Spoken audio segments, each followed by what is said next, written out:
Bukan betina pada karakter fenotipe benih dalam program pemuliaan tanaman jagung.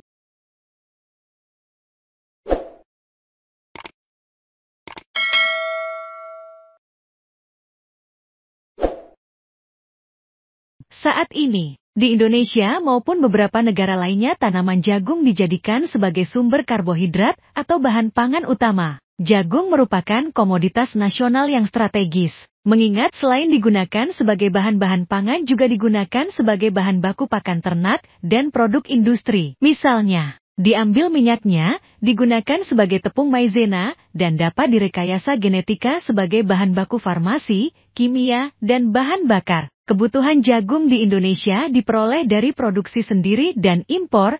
Kenapa pemenuhan kuota harus impor? Karena jumlah produksi jagung nasional belum mampu memenuhi kebutuhan jagung secara nasional. Pertambahan jumlah penduduk dan perkembangan usaha peternakan dan industri berbahan baku jagung merupakan salah satu faktor yang menyebabkan meningkatnya kebutuhan pipilan jagung. Untuk memperoleh produksi jagung yang tinggi, pemakaian varietas unggul menjadi sangat penting. Pada varietas unggul dan bermutu, terdapat gen yang dapat membuat pertumbuhan dan produksi tanaman menjadi lebih tinggi dari varietas yang lain dan beberapa keunggulan lainnya. Selanjutnya, untuk mendapatkan suatu varietas yang unggul perlu diketahui beberapa informasi antara lain, pengaruh indukan betina, jumlah gen pengendali, aksi gen, dan heritabilitas biji. Informasi ini penting untuk menentukan strategi yang akan digunakan agar menjadi lebih efektif. Pada umumnya beberapa karakter diwariskan dan dikendalikan oleh gen dalam kromosom inti. Akan tetapi terdapat beberapa karakter yang dikendalikan oleh gen yang ada di organel sitoplasma, di mana karakter-karakter yang dikendalikan oleh organel sitoplasma atau dipengaruhi indukan betina dapat diketahui dengan melakukan persilangan resiprokal.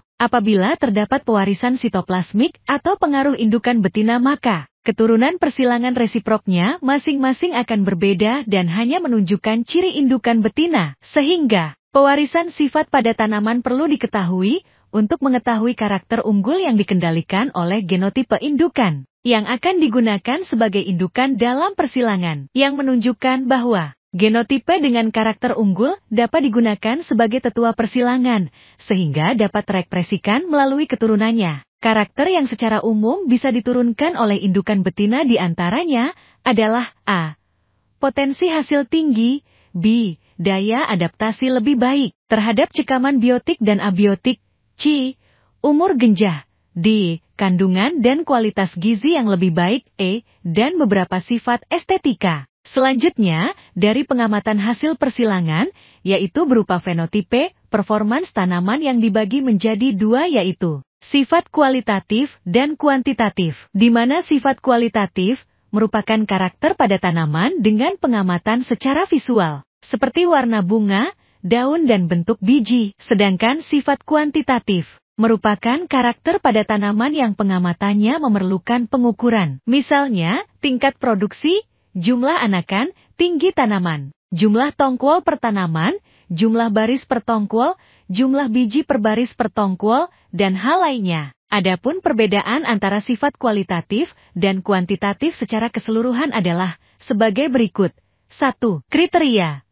Bentuk sebaran. Sifat kualitatif adalah diskrit atau tegas, dan sifat kuantitatif, kontinu atau berlanjut. 2. Kriteria. Penilaian, sifat kualitatif, pengamatan visual, sifat kuantitatif, pengukuran. 3. Kriteria, gen pengendali, sifat kualitatif, 1 atau 2, sifat kuantitatif banyak atau poligenik. 4. Kriteria, pengaruh lingkungan, sifat kualitatif sedikit, sifat kuantitatif, mudah terpengaruh. 5. Kriteria, cara pemilihan, sifat kualitatif, secara visual, secara kuantitatif, berdasarkan analisis data. Selanjutnya, hal lain yang perlu diketahui, utamanya untuk melihat sifat kualitatif atau kuantitatif pada tanaman jagung adalah dengan mengetahui gen pengendali pada suatu karakter tanaman, baik pada indukan betina maupun indukan jantan. Sehingga, pemilihan tetua jantan dan betina dapat menentukan pola penurunan sifat suatu tanaman. Mengingat masing-masing indukan memiliki gen yang berbeda dan terdapat gen pengendali yang menentukan sifat kualitatif atau kuantitatif yang diinginkan. dan berpengaruh pada fenotipe tanaman yang sesuai tujuan. Penurunan sifat suatu tanaman bisa dilihat pada gen indukan jantan, kromosom atau gen pada inti.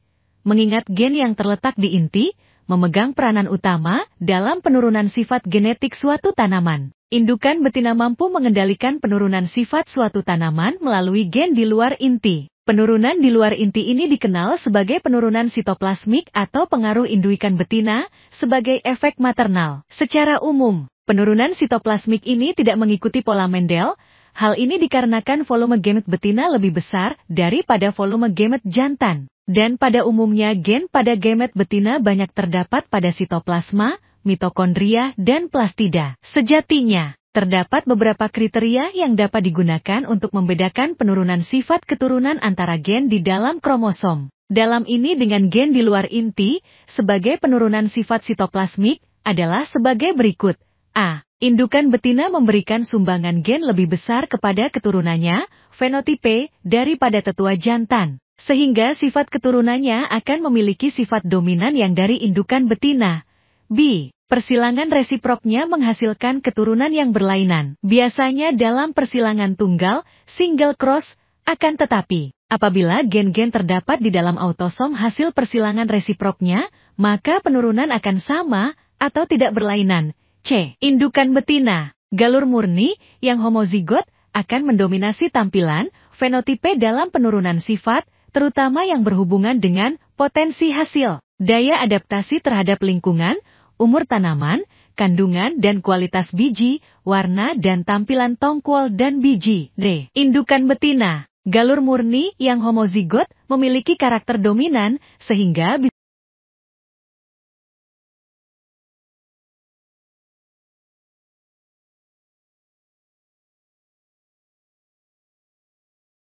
starts with tassel. You'll see the tassels coming out above. That's what got her curiosity. Hey, what are